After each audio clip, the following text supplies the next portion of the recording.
ई पाठशाला के YouTube channel पे मैं आलोक कुमार आप सभी का स्वागत करता हूँ। बाल विकास एवं शिक्षा शास्त्र के सीरीज के क्रम में आज का हम लोग का टॉपिक है थॉर्नडाइक का सीखने का सिद्धांत। आज हम लोग थॉर्नडाइक के सिद्धांत के बारे में बात करेंगे, इनके नियमों के बारे में करेंगे बात, इनके प्रयोगों के बारे में बात करेंगे और इसका हम लोगों के लिए क्या महत्व है, शिक्षा के क्षेत्र में इनका क्या महत्व है, इसके सिद्धांत का, उन सब के बारे में आज हम लोग बात करेंगे। तो चलिए स्टार्ट करते हैं हम लोग आज का अपना वीडियो। थॉर्नडाइक के बारे में सबसे पहले आप लोगों को मैं बता दूं कि थॉर्नडाइक जो थे ये एक अमेरिकी साइकोलॉजिस्ट थे, अमेरिकी मनोवैज्ञानिक थे। ठीक है, एग्जाम में कई बार क्वेश्चन रहा है कि थॉर्नडाइक का संबंध किस देश से है, तो वो अमेरिका के मनोवैज्ञानिक थे और ये पहले मनोवैज्ञानिक थे जिन्होंने साइकोलॉजी को लर्निंग के साथ कंबाइंड करके थ्योरी को दिया। ठीक है, ये पहले ऐसे मनोवैज्ञानिक थे जिन्होंने साइकोलॉजी को लर्निंग के साथ ऐड करके बात किया। तो इस सिद्धांत को हम लोग जो है प्रयत्न या भूल का सिद्धांत भी कहते हैं। Error and trial, error and trial मतलब भूल और प्रयत्न। थॉर्नडाइक ने इस सिद्धांत के बारे में कहा कि जब व्यक्ति कोई काम सीखता है तो उसके सामने एक विशेष स्थिति उत्पन्न होती है जिसको कि हम लोग उद्दीपक कहते हैं, स्टिमुलस कहते हैं, जो उसे विशेष प्रकार की प्रतिक्रिया करने के लिए प्रेरित करता है। इस प्रकार एक विशिष्ट उद्दीपक का एक विशिष्ट अनुक्रिया से संबंध स्थापित हो जाता है, तो उसे उद्दीपक अनुक्रिया संबंध SR बॉन्ड कहते हैं। इसके संबंध के पश्चात यदि कोई व्यक्ति किसी उद्दीपक का अनुभव करता है तो उससे संबंधित विशेष प्रकार की प्रतिक्रिया या व्यवहार करता है। अब हम लोग इस चीज़ को समझते हैं। इन्होंने कहा कि जब हम लोग कोई काम, नया काम सीखते हैं तो हमारे लिए क्या होता है, ये एकदम अननोन होता है। ठीक है, हमारे लिए एक विशेष प्रकार की परिस्थिति उत्पन्न हो जाती है जिसको हम लोग उद्दीपक कहते हैं, स्टिमुलस कहते हैं, और हमको या जो भी सामने है जो कि काम सीख रहा है उसके सामने एक विशेष प्रकार की प्रतिक्रिया करने के लिए जो है उसको प्रेरित करता है। और इस प्रकार क्या होता है कि वो जो काम करता है इस प्रतिक्रिया को, स्टिमुलस को पूरा करने के लिए, उसके साथ उसका जो एक अनुक्रिया होता है दोनों के बीच में, और इसी चीज़ को, ये हम लोग का स्टिमुलस हो गया और जो करने वाला होगा ये एफर्ट लगाएगा, इसके बीच में एक रिस्पॉन्स होगा जिसको हम लोग अनुक्रिया कहेंगे, और इसी चीज़ को उन्होंने जो है SR बॉन्ड का नाम दिया है। आपको ध्यान रखना है कि थॉर्नडाइक के सिद्धांत को SR बॉन्ड के नाम से भी जाना जाता है, तो उन्होंने इसी आधार पे इसको SR बॉन्ड का नाम दिया है। तो इसमें आपको सीधा सीधा स्टिमुलस का मतलब उद्दीपक, रिस्पॉन्स का मतलब होता है अनुक्रिया। उद्दीपक और अनुक्रिया के बीच में एक संबंध स्थापित होता है किसी भी चीज़ को सीखने के दौरान। ये ही मेन स्टेटमेंट था थॉर्नडाइक का। अब इसके बाद क्या होगा कि जब एक बार इस रिस्पॉन्स के साथ ये स्टिमुलस को काम को पूरा कर लेगा तो वो इसके लिए एक तरह से क्या हो जाएगा, एक्सपीरियंस हो गया उसको, अनुभव हो गया उसको। तो अगली बार क्या होगा, फिर जब इस तरह का ही कोई नया काम उसको मिलेगा तो उसको एक तरह से अनुभव है कि नया काम मिलता है तो उसके लिए फिर वो क्या काम करता है, तो फिर वहाँ पे वो वही स्टिमुलस और रिस्पॉन्स वाला थ्योरी लगा करके काम करेगा। तो वही चीज़ यहाँ पे कह रहा है कि इस संबंध स्थापित हो जाने के बाद जब कोई व्यक्ति किसी उद्दीपक का अनुभव करता है, मतलब फिर से वैसा काम का, वैसा विशेष काम का अनुभव करता है, तो उससे संबंधित विशेष प्रकार की प्रतिक्रिया या व्यवहार करता है। क्लियर है? इसको आगे हम लोग थॉर्नडाइक ने जो अपना यहाँ पे जो सिद्धांत में जो उन्होंने प्रयोग किया था उसको जब हम लोग देखेंगे ना तो और ज़्यादा क्लियर हो जाएगा। तो चलते हैं हम लोग आगे। थॉर्नडाइक के सीखने का सिद्धांत का जो है कुछ और नाम है, इसको उद्दीपक अनुक्रिया सिद्धांत भी कहते हैं। ठीक है, इसको प्रयास एवं त्रुटि का सिद्धांत भी कहते हैं, संयोजनवाद का सिद्धांत भी कहते हैं, अधिगम का बंध सिद्धांत भी कहते हैं, प्रयत्न एवं भूल का सिद्धांत भी कहते हैं, SR थ्योरी भी कहते हैं। आपको ये ध्यान रखना है कि इसी का ये इंग्लिश नाम है। स्टिमुलस का मतलब उद्दीपन, अनुक्रिया का मतलब response, SR theory, SR bond, फिर उसी का ये भी नाम है। मतलब सब एक दूसरे से लिंक्ड है। आपको सिर्फ ये ध्यान में रखना है कि इस तरह से अलग अलग डायरेक्ट थॉर्नडाइक का सीखने का सिद्धांत का नाम का प्रयोग ना करके कभी कभी एग्जाम में पूछ लिया जाता है कि SR थ्योरी में क्या बात होती है, या SR थ्योरी का प्रतिपादन किसने किया, संबंधवाद का प्रतिपादन किसने किया।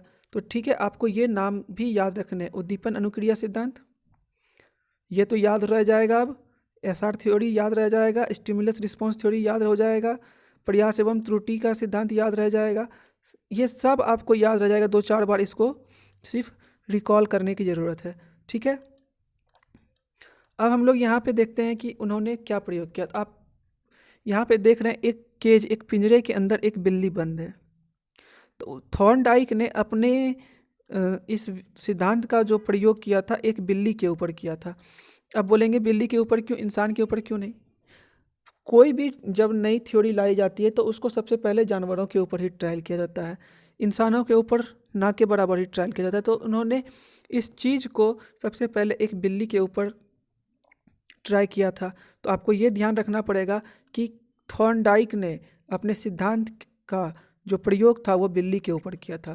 क्वेश्चन सीटेट में आ चुका है और बार बार आता है कि सीरीज रहता है ऐसे मिलाने वाला, किसने किस जंतु पे प्रयोग किया, किस मनोवैज्ञानिक ने किस जंतु पे प्रयोग किया।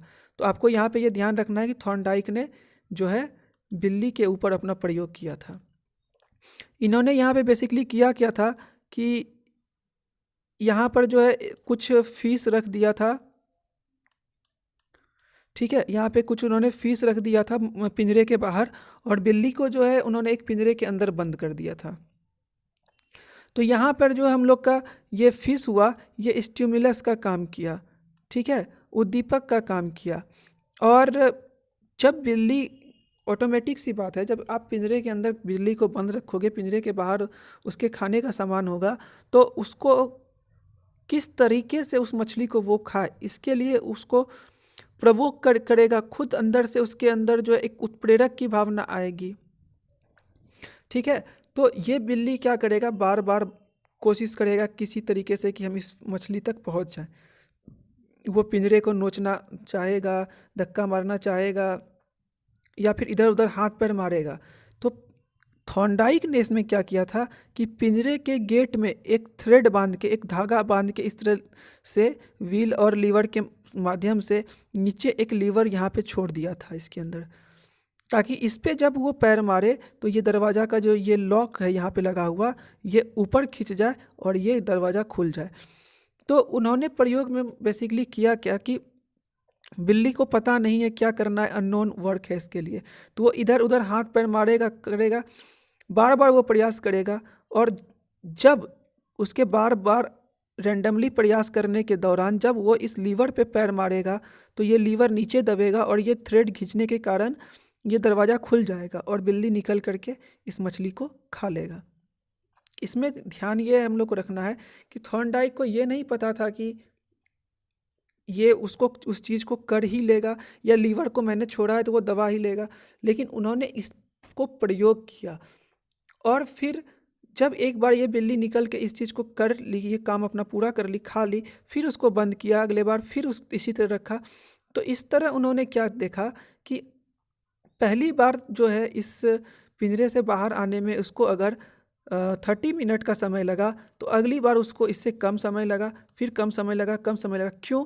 क्योंकि अब इसको ये चीज़ पता है कि इस पे पंजा मारने से, मतलब ठीक है, पहली बार रेंडमली मारा, उसको पता नहीं चला, फिर दूसरी बार करेगा तो हुआ, तो कहीं ना कहीं बिल्ली को ये पता रहेगा कि इस लीवर पे पुश करने से दरवाज़ा खुलता है और वो मछली खा लेता है।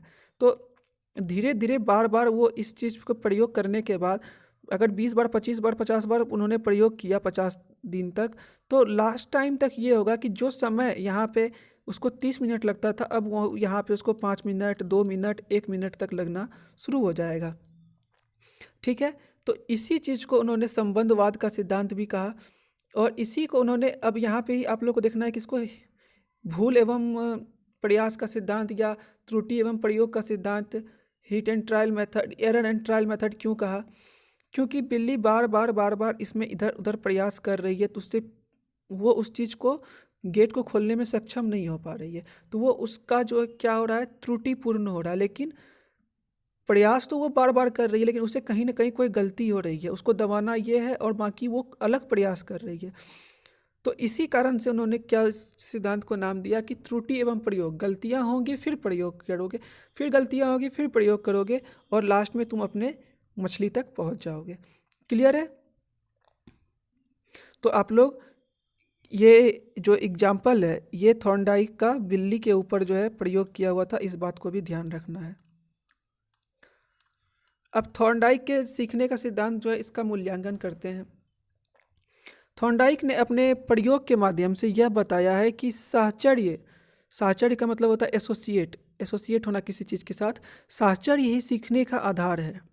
इन्होंने बताया कि सीखने वाला उद्दीपन अनुक्रिया के माध्यम से जितनी जल्दी, या यहाँ पे ध्यान रखिएगा, सीखने वाला यानी बिल्ली, उद्दीपन यानी मछली के साथ अनुक्रिया के माध्यम से जितनी जल्दी संबंध स्थापित कर लेता है, उतनी ही जल्दी सीख जाता है। अगर बिल्ली को उस लीवर को खींचने में ज़्यादा टाइम लग रहा है और कि दूसरी बार कम टाइम लग रहा है, तो इसमें हम लोग ये कह सकते हैं ना कि पहली बार की अपेक्षा दूसरी बार में उसने उस चीज़ को के साथ संबंध स्थापित कर लिया, मतलब उसको ये पता है कैसे हमको खोलना है।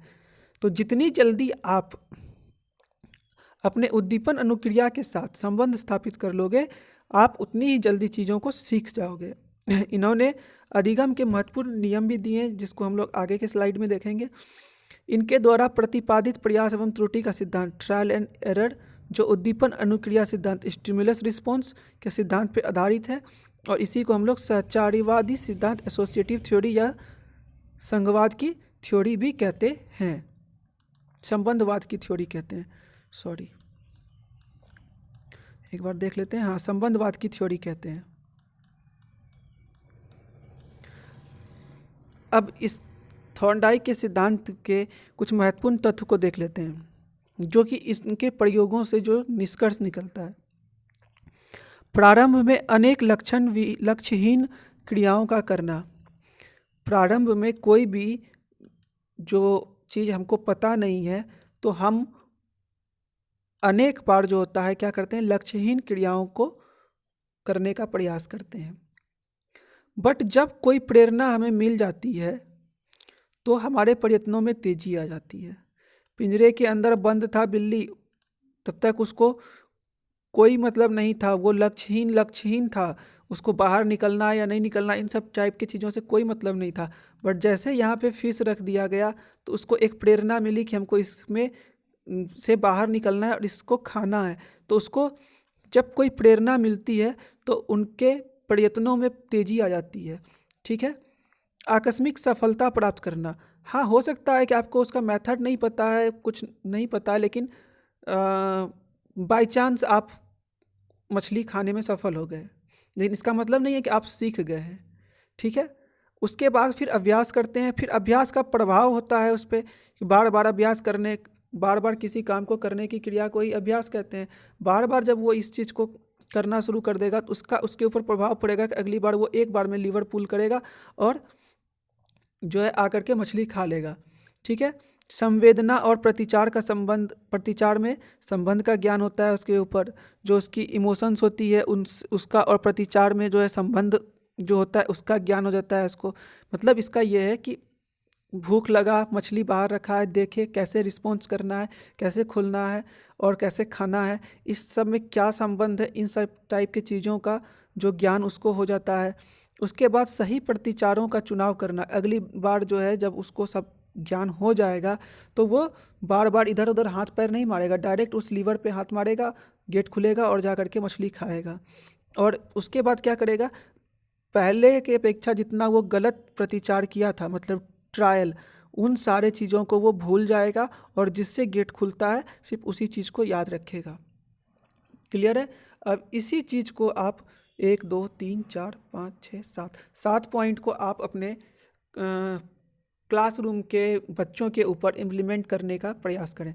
जैसे कि बच्चे आते हैं, शुरू में उनको कुछ नहीं पता होता है, वो स्कूल आते हैं, जैसे हम लोग किड्स प्ले स्कूल वगैरह में बच्चों को पता नहीं होता है क्या बनना है, क्या करना है, क्या पढ़ना है। वो लक्ष्यहीन क्रियाओं को करते हैं, खेलते हैं, कूदते हैं, कभी ड्राइंग बनाएंगे, कभी ABCD, कभी कुछ बॉल खेलेंगे, कभी फुटबॉल खेलेंगे, कभी क्रिकेट खेलेंगे, लेकिन उनको अपने लक्ष्य की क्रियाओं के बारे में पता नहीं होता है। उस समय लक्ष्यहीन क्रिया को वो करते हैं।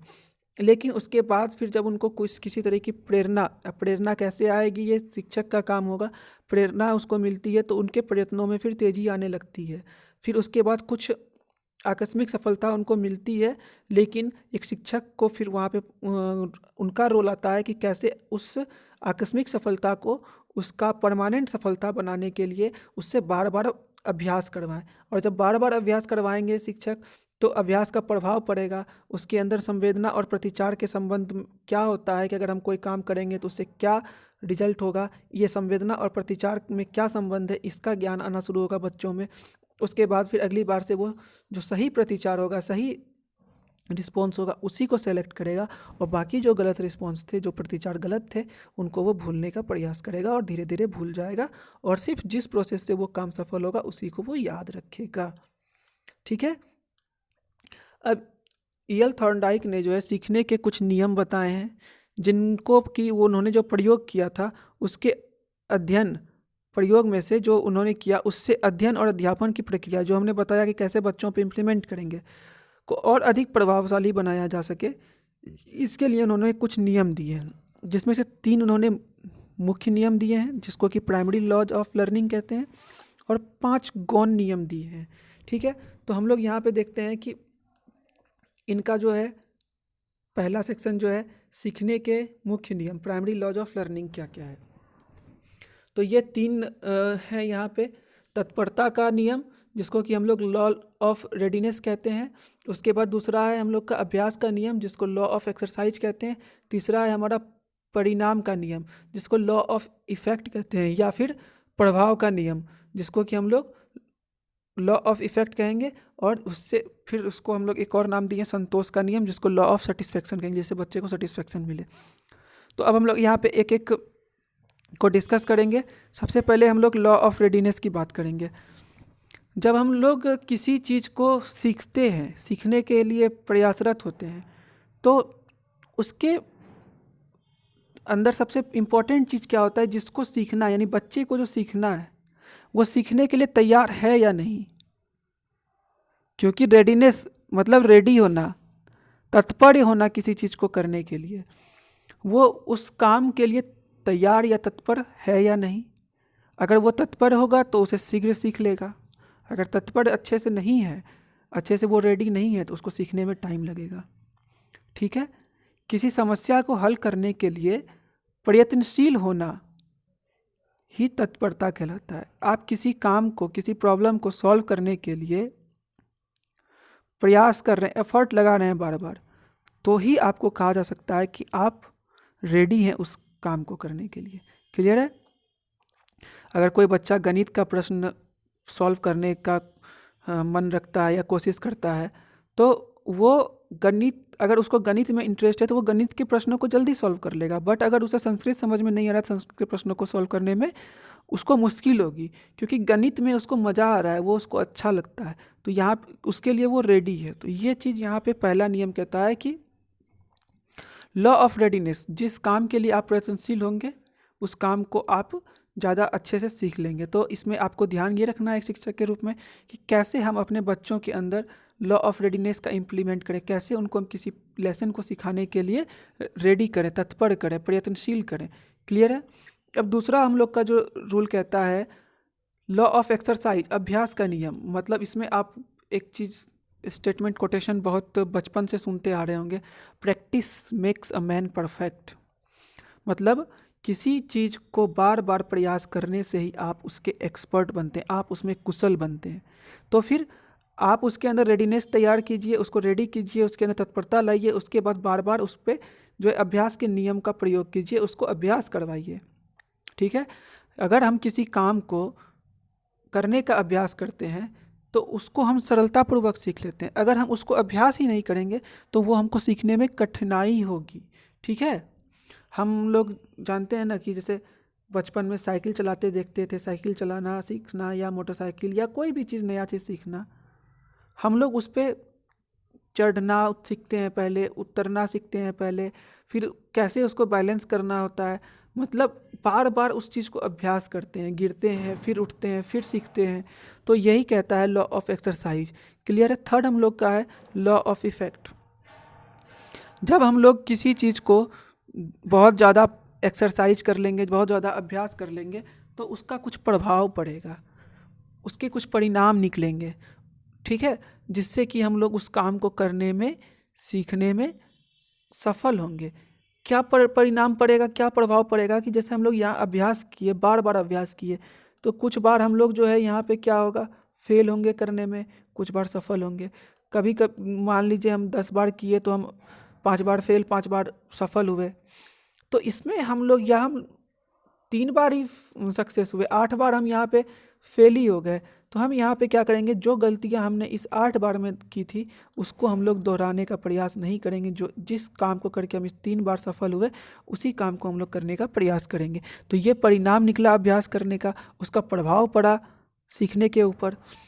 और इन सब चीज़ के बाद क्या होगा कि ये सारा काम करके उसके अंदर सेटिस्फेक्शन आएगा, फाइनली वो सीख जाएगा, उसको संतोष होगा, सेटिस्फेक्शन मिलेगा अंदर से। तो ये 3 हम लोग के जो है थॉर्नडाइक के मेन प्राइमरी रूल्स थे, प्राइमरी लॉज थे लर्निंग के। Law of readiness, law of exercise, law of effect या फिर law of satisfaction. I think clear हो गया होगा यहाँ तक।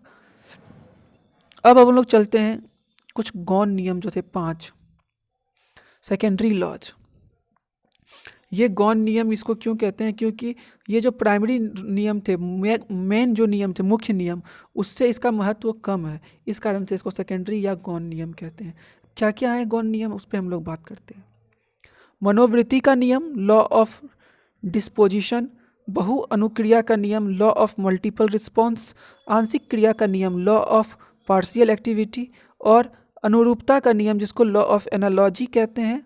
और आखिरी है संबंधित परिवर्तन का नियम, जिसको हम लोग लॉ ऑफ एसोसिएटिव शिफ्टिंग कहते हैं। ठीक है। हम लोग यहाँ पे अब बात करेंगे मनोवृत्ति का नियम, जिसको लॉ ऑफ डिस्पोजिशन कहते हैं। ठीक है।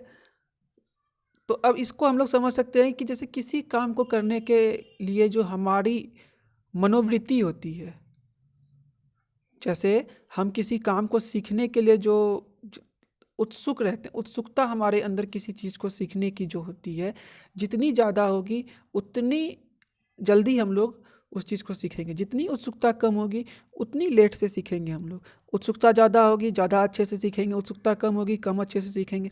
तो यानी यहाँ पर जो है हमारे अंदर की मनोवृत्ति का असर पड़ता है सीखने पे। इन दोनों के बीच मनोवृत्ति जो हमारी है, इसको हम लोग देखते हैं। हम लोग की जो मनोवृत्ति है, इसका असर पड़ता है लर्निंग पे। मनोवृत्ति अगर ज़्यादा होगी तो हम लोग को सीखने में कम टाइम लगेगा। मनोवृत्ति अगर हमारी कम होगी तो हम लोग को सीखने में ज़्यादा टाइम लगेगा। मनोवृत्ति अगर हमारी अच्छी है, ज़्यादा है, तो हम ज़्यादा सीख पाएंगे। मनोवृत्ति कम है तो हम लोग कम सीख पाएंगे। तो यानी यहाँ पे क्या कहा जा रहा है कि सीखने वाले के अंदर की मनोवृत्ति और सीखने का जो होता है कला, क्वांटिटी या फिर टाइम ड्यूरेशन, इन सब के बीच में एक जो रेशियो होता है, वही रेशियो कहता है लॉ ऑफ डिपोजिशन बताता है। ठीक है। तो इसमें बेसिकली यही ध्यान रखना है कि आपकी मनोवृत्ति जितनी अच्छी होगी, जितनी ज़्यादा होगी, आप उस चीज़ को उतनी अच्छे से सीखेंगे, उतने कम समय में सीखेंगे। और आपकी जो मनोवृत्ति होगी, अपने आपके अंदर की अभिवृत्ति जो होगी, वो जितनी कम होगी, आपको सीखने में उतना ही ज़्यादा टाइम लगेगा। क्लियर है। हम लोग चलते हैं अपने अगले रूल के बारे में, अगले लॉ के बारे में, लॉ ऑफ मल्टीपल रिस्पॉन्स। ठीक है। लॉ ऑफ मल्टीपल रिस्पॉन्स में क्या बात करता है, जिसको कि हम लोग कहते हैं बहु अनुक्रिया का नियम। इस नियम में क्या होता है कि जब हम लोग कोई नया काम करना सीखते हैं, तब हमको उस काम के प्रति विभिन्न प्रकार की अनुक्रिया करने की इच्छा होती है। इनमें से कुछ अनुक्रिया जो होती है वो लक्ष्य प्राप्ति में सहायक होती है और कुछ सहायक नहीं होती है। क्या होता है कि जब हम लोग कोई नया काम करने के लिए सीखते हैं तो हम लोग मल्टीपल टाइप्स की इस पे अनुक्रिया करते हैं, ठीक है। इसमें से कुछ अनुक्रिया हमको उस लक्ष्य की प्राप्ति की ओर ले जाता है, कुछ अनुक्रिया हमको लक्ष्य की प्राप्ति की ओर नहीं ले जाता, यानी वो हमारे काम का नहीं होता है। तो जो काम का नहीं होता है उसको हम लोग क्या करते हैं, भूल जाते हैं, करना छोड़ देते हैं, और जिससे हम लोग सीखते हैं जो हमको हमारे लक्ष्य की तरफ ले जाता है, सहायक होता है हमारे मकसद में, उस चीज़ को हम लोग करना याद रखते हैं। तो यही चीज़ कहता है बहु अनुक्रिया का नियम। बहु अनुक्रिया का मतलब क्या है, जितना ज़्यादा आप काम करेंगे, क्रिया करेंगे, उतना ज़्यादा आपके ऊपर रिस्पॉन्स होगा, ठीक है। और जो रिस्पॉन्स आपके काम का नहीं है उसको आप करना छोड़ देते हैं, भूल जाते हैं, और जो रिस्पॉन्स आपके काम का होता है उस काम को आप करना कंटिन्यू रखते हैं और अपने लक्ष्य को प्राप्त करते हैं। क्लियर है। थर्ड लॉ कहता है लॉ ऑफ पार्शियल एक्टिविटी, आंशिक क्रिया का नियम, ठीक है। आंशिक क्रिया का नियम के अंदर थॉर्नडाइक का मानना था कि अगर बच्चों के सामने किसी टाइप का अगर प्रॉब्लम होता है उसको अगर हम लोग छोटे छोटे भाग में, मतलब पार्शियल, पार्ट बाय पार्ट, अगर इतना बड़ा प्रॉब्लम है इसको हम लोग बच्चों के सामने ब्रेक करके छोटे छोटे आंशिक पार्ट में, आंशिक मतलब इसी का अंश होगा लेकिन इसको पार्ट बाय पार्ट में डिवाइड कर देंगे। एक प्रॉब्लम बहुत बड़ा था उसको हम लोगों ने 3 प्रॉब्लम में बांट दिया, ठीक है, और कहा उनको चलो ये प्रॉब्लम सॉल्व नहीं हो रहा है, पहले तुम इसको करो, फिर इसको करो, फिर इसको करो, और फिर इन तीनों को कंबाइन करके इस प्रॉब्लम को सॉल्व करना ही हम लोग को कहता है लॉ ऑफ पार्शियल एक्टिविटी। तो इसमें थॉर्नडाइक का ये मानना था कि कोई भी जो समस्या है उसको अगर हम लोग छोटे छोटे भागों में विभाजित करके बच्चों के सामने प्रस्तुत करते हैं तो एक एक भाग का समाधान करना बच्चों के लिए आसान हो जाएगा, सरल हो जाएगा, और वो उसको जल्दी से करेंगे, और इस प्रकार वो क्या होगा कि इस समस्या, बड़े समस्या को समाधान करने में भी वो परेशानी महसूस नहीं करेंगे और ज़्यादा समय नहीं लगाएंगे, ठीक है। तो इस तरह हम लोग को भी एक शिक्षक के रूप में यही प्रयास करना चाहिए, कोई भी जटिल समस्या या कोई बड़ा समस्या है तो उसको बच्चों के सामने पार्ट बाय पार्ट तोड़ करके प्रस्तुत करना चाहिए और उसको एक एक सेक्शन वाइज काम करने के लिए कहना चाहिए, जिससे कि हमारा सारा काम भी हो जाए और बच्चे को करने में इंटरेस्ट भी आए, ठीक है। अगला चौथा हमारा कहता है अनुरूपता का नियम, लॉ ऑफ एनालॉजी। जब कोई भी व्यक्ति कोई नया समस्या को सॉल्व करता है तो वो सबसे पहले सोचता है क्या कि मतलब हम हमारे सामने ही प्रैक्टिकल सोच करके देखिए, हमारे सामने ही कोई नया प्रकार का समस्या आ जाता है तो हम लोग कैसे उसको सॉल्व करेंगे। जो हमारे पास अनुभव है, जो हमने आज तक सीखा है, जो आज तक हमने किया है, उसी के आधार पे हम लोग प्रयत्न करना शुरू करते हैं। उसी के आधार पे फिर जो रिजल्ट मिलता है उससे तुलना करते हैं कि अरे वहाँ पे ऐसा प्रॉब्लम हुआ था तो हमने इस तरीके से उसको सॉल्व किया था, कंपेयर करने लगते हैं, और उसके आधार पे हम लोग नए समस्या का भी समाधान खोजने का प्रयास करते हैं, ठीक है। तो ये कहता है अनुरूपता का नियम कि जब कोई नया समस्या आता है तो हम अपने पहले के किए गए अनुभवों और प्रयासों को याद करते हैं और उसी से नए वाले समस्या को कंपेयर करते हैं, तुलना करते हैं, और उसके अनुसार फिर हम लोग जो है इसको कैसे सॉल्व किया जाए इसको करने का प्रयास करते हैं। ये था हमारा लॉ ऑफ एनालॉजी, अनुरूपता का नियम। आखिरी सिद्धांत हमारा जो कहता है संबंधित परिवर्तन का नियम, लॉ ऑफ एसोसिएटिव शिफ्टिंग।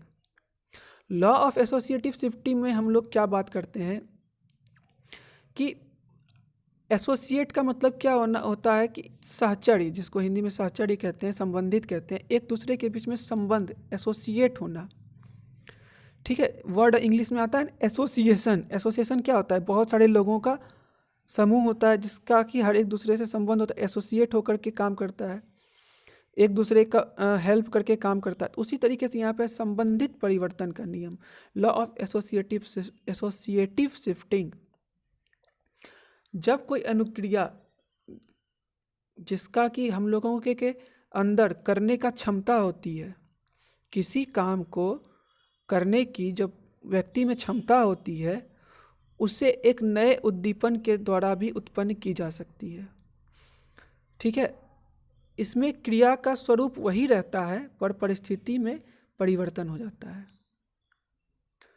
इसको और अच्छे से समझते हैं हम लोग कि जब कोई अनुक्रिया जिसे करने की क्षमता मनुष्य के अंदर होती है, उसे एक नए स्टिमुलस उद्दीपन के द्वारा भी उत्पन्न की जा सकती है। हमारे अंदर वो क्षमता है करने का, लेकिन उसको किसी अलग तरीके से भी मनुष्य के अंदर उत्पन्न किया जा सकता है। कोई ऐसा बात आप उसको बोल दीजिए जो बात उसको, उसके अंदर क्षमता है, लेकिन आप उसको कोई ऐसा बात बोल दीजिए या कुछ इस तरीके से ट्विस्ट कर दीजिए कि उसके अंदर वो चीज़ उद्दीपन का काम करे और उसको जो है उस काम को करने के लिए प्रेरित करे। इसमें काम का स्वरूप वही रहेगा, ठीक है। काम जैसे वो कर सकता था, उसके अंदर क्षमता है, वो उसी तरह रहेगा। लेकिन अगर उसके अंदर हमने एक नया उद्दीपन से अगर उसके अंदर हमने वो क्षमता उत्पन्न की है तो भी काम होगा ही, लेकिन क्या होगा, सिचुएशन, परिस्थिति जो होगा उसमें परिवर्तन होगा, ठीक है। इसको क्या करना चाहिए कि हम लोगों को कोई भी अच्छी आदत और सकारात्मक अभिरुचि जो होती है बच्चों में, वो उत्पन्न करनी चाहिए ताकि उनका उपयोग अन्य परिस्थितियों में भी कर सके, ठीक है। मेरे अंदर किसी चीज़ को करने की क्षमता है लेकिन पॉजिटिविटी है ही नहीं, हम सकारात्मक अभिरुचि रखते ही नहीं है। क्षमता रहने से क्या होगा? तो वो अभिरुचि किसी नए उद्दीपन के द्वारा अगर हमारे अंदर जागृति की जाती है, पॉजिटिविटी लाई जाती है, तो हम उस काम को कर लेंगे। तो इसमें क्या होता है, काम तो वही होगा लेकिन सिचुएशन अलग हो गया ना। अपने से करना और किसी ने आपको प्रवोक किया, किसी ने आपको मोटिवेट किया, तब आपने काम किया। यही चीज़ होता है कि मतलब एक तरह से इसको सोच सकते हैं कि शिक्षक क्या करता है, किसी बच्चे के पोटेंशियल को, उसकी क्षमता को पहचानता है लेकिन उसके अंदर रुचि नहीं होता है, तो वो एक नया उद्दीपन उसमें उत्पन्न करता है। क्या करता है, उसको मोटिवेट करता है, उसको कहानी सुनाएगा, इंस्पायर करेगा, बहुत अच्छे अच्छे तरीके से समझाएगा। डायरेक्टली नहीं कराएगा कि तुम उस काम को करो, उसको समझाएगा, सकारात्मक अभिरुचि डालेगा, पॉजिटिविटी डालेगा बच्चों के अंदर, और बच्चे खुद ब खुद उस काम को करने लगेंगे। तो ये 5 हमारे थे गॉन के नियम, सेकेंडरी लॉ। इसमें नाम याद रखना, ये वाला उतना इम्पोर्टेंट नहीं है, फिर भी इसको समझना ज़रूरी है। एक बार इसको ऐसे फिर भी ध्यान रखिएगा, कम से कम नाम को तो ध्यान जरूर रखना है। मनोवृत्ति का नियम, बहु अनुक्रिया का नियम, आंशिक क्रिया का नियम, अनुरूपता का नियम और संबंधित परिवर्तन का नियम। आज के लिए इतना ही। अगर आपको वीडियो अच्छा लगा तो लाइक का बटन दबाएं, चैनल पर नए हैं तो सब्सक्राइब का बटन दबाएं, और वीडियो अच्छा लगा तो अपने दोस्तों के साथ शेयर करें। कुछ कुछ सुझाव हो या शिकायत हो तो कमेंट सेक्शन में लिखना ना भूलें। और आज के लिए बस इतना ही। मिलते हैं अगली क्लास में कुछ नए कंटेंट के साथ। Thank you.